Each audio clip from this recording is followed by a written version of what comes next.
Welcome to KnowledgeWell Media. I'm Bethany Scott, and today I'd like to talk to you about the apolitical viewpoint.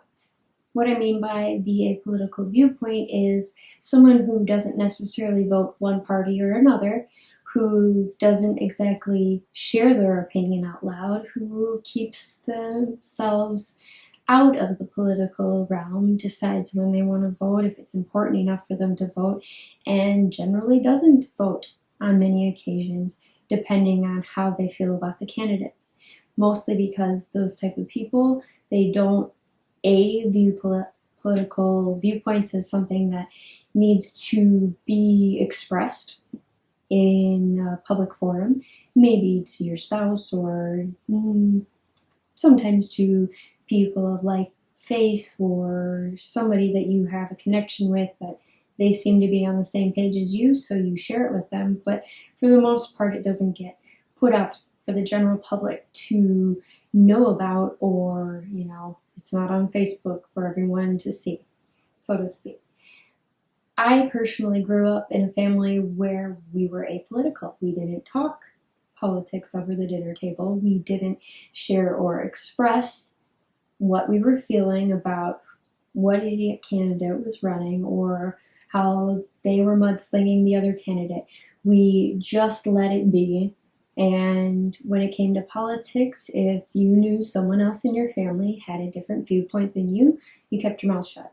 You didn't go and have an argument over a couple of beers and cigarettes outside on the patio. You didn't go seek out people that you knew were not on the same page as you.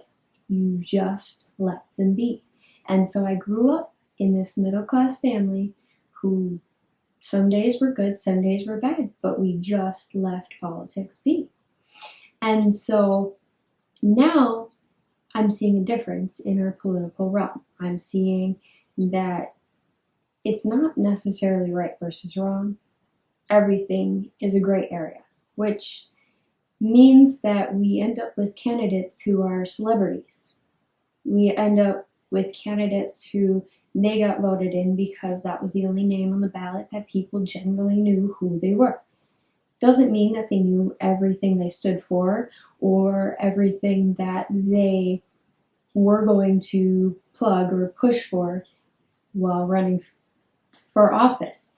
But they were somebody that was a person who rung a bell or struck a chord, or hey, I saw their ad and that was a good ad, I liked it, so I'm going to vote for them. And you end up, and I'm not bashing either candidate, but you end up with the America tradition of every 4 years having a race for the president of the free world, and we're turning it into a laughingstock of the world. And many Americans don't realize that. They are just like, oh, hey, well, it's just another mudslinging event, just a little bit different this time.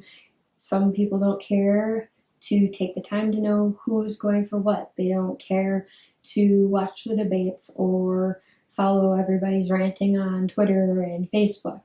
But they still want to have an opinion. And so you end up with this garbled mess of opinionated people. And from an atypical standpoint, it's like, whoa, hold on. No candidate is perfect.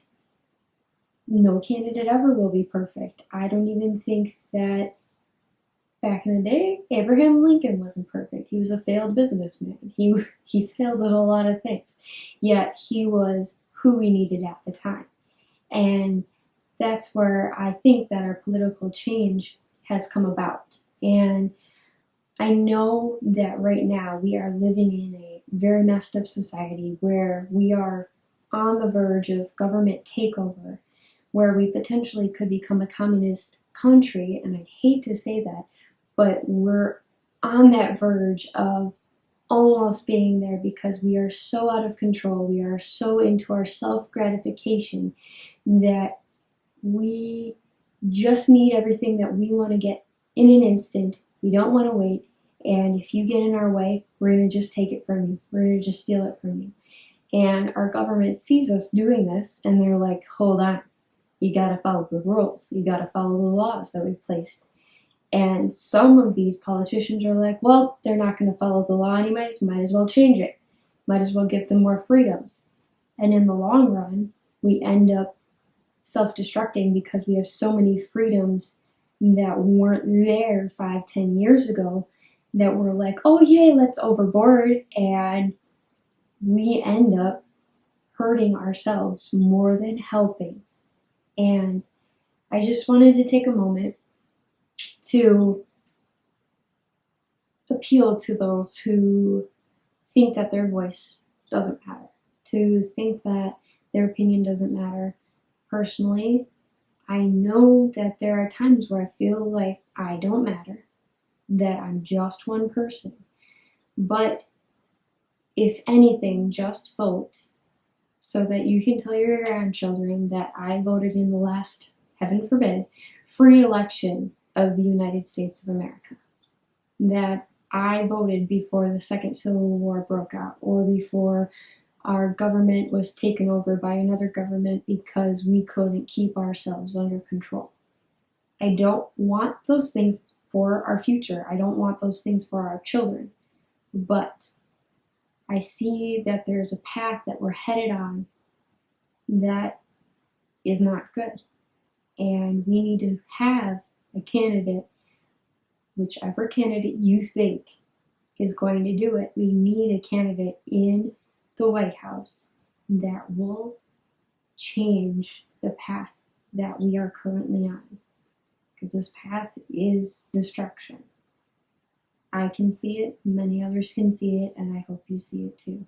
Thank you very much for tuning in today with KnowledgeWell Media. We hope to see you soon, and don't forget to find God in your day.